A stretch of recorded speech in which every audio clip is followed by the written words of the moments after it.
I'm the chief of party for the USAID Coastal City Adaptation Program in Mozambique. We work in two cities primarily, Pemba in the north and Quelimane in the center of Mozambique, on global change adaptation initiatives at the local level. One of our objectives, of course, is to address the needs specifically, to help address the needs specifically of those two cities, but to draw lessons and develop tools along with our counterparts that can be used in other coastal cities in Mozambique. So we need to, some of these ideas and some of these practices are going to be taken to scale as the project is evolving.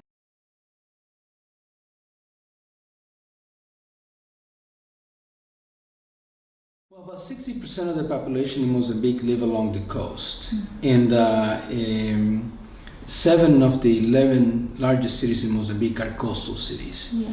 So, I mean, Mozambique is a very long country. It has about 2,700 kilometers of coastline. So it's a country that is very exposed to the effects of climate change, primarily, global sea rise and the increase in the frequency and intensity of cyclones. But all of them are linked to these global change patterns. And since so many of the people live along the coast, they are directly affected by it. On top of it, you have a country that it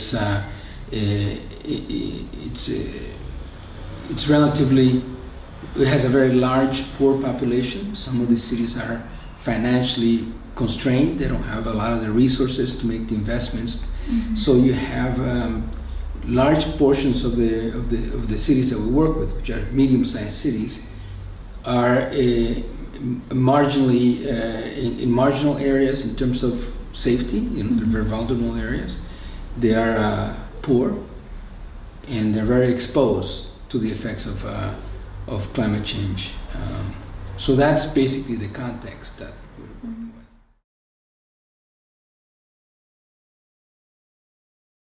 This project is only about a year and a half.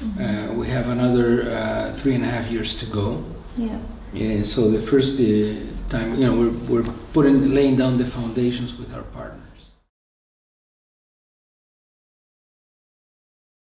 Well, the biggest lesson learned for all of us, and when I say all of us, I mean our counterparts, because I'm just one of the players that supports our local counterparts. The hard work is being done by the municipal governments and the communities. But the lesson that we've learned is that we need to find the right size intervention at the right time that yields results right away. We can approach this, and this is what we're going to cover in our session today. One of the approaches that we can have is we can say we need a new master plan that will address all the needs of the city, and we'll come up with an investment plan that will cover everything to fix the city. After all, Pemba and Quelimane are relatively small cities, 250,000, which in global scale, they're not that big. I mean, if you go to China, cities of 250,000 don't even show up on the map. They're too small. So, but the situation in those cities is that it's extremely difficult to make those changes if we approach the projects at a very large scale. So what we learned is that we need to take on a stepwise approach. And that's the message that we want to give in our session today. We have identified a series of actions that the cities can take at a scale in which they can put in practice right now. They don't require a lot of funding, let's say, to do a vulnerability map. They don't require a lot of training to do a vulnerability map because they already have the people trained. They already have the resources. They already have the tools. What they need is the help to use those tools and just train people focused on adaptation objectives. So what the cities are doing, they're putting together this portfolio of tools with the teams that they have, with the resources that they have, which are beginning to yield results right now. They don't have to wait 2 years. They don't need hundreds of millions of dollars of investments. They're doing them right now. And the goal is that by building up on those steps, they'll be able to construct a climate smart master plan that would be relatively easy to put together because they have the people already trained, they have the building blocks of the plan already developed, they have been, they're applying them, they're using them.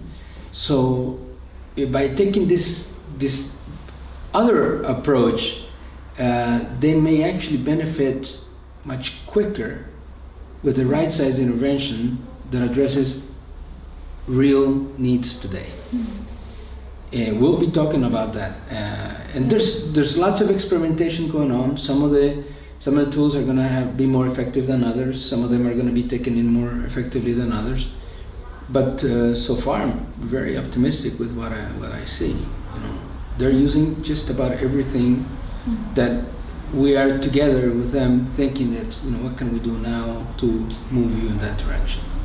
So the goal is clear, and the tools are being brought in as they need it. I think that they need to, I mean, people need to watch Pemba and Quelimane as they move through this exercise. You know, I think that there are many other smaller cities like them out there. They're very exposed, and oftentimes they're offered solutions that are just way bigger than they can handle right now. And what we're finding is that funding is, of course, necessary, but it is not sufficient to have all the money you need if you don't have the time to develop the capacity to use it effectively, or the recognition of previous efforts that you can build on, which actually is the building elements of the buy-in. You know, if you already have a cadastre, for instance, to make decisions about land use, let's see how you can make that cadastre more useful by adding adaptation tools that allow you to look at your land use plan in a more you know, climate smart way. So I think that if I have you know, I mean, it's a little presumptuous to say that we have lessons learned in a year and a half, but if there's something that looks promising for Pemba and Quelimane, is that the stepwise approach seems to be holding some important promise for immediate results affecting the poorest people in the most vulnerable areas. And we'll have to come back next year and tell you what happened in the next 12 months. Yeah.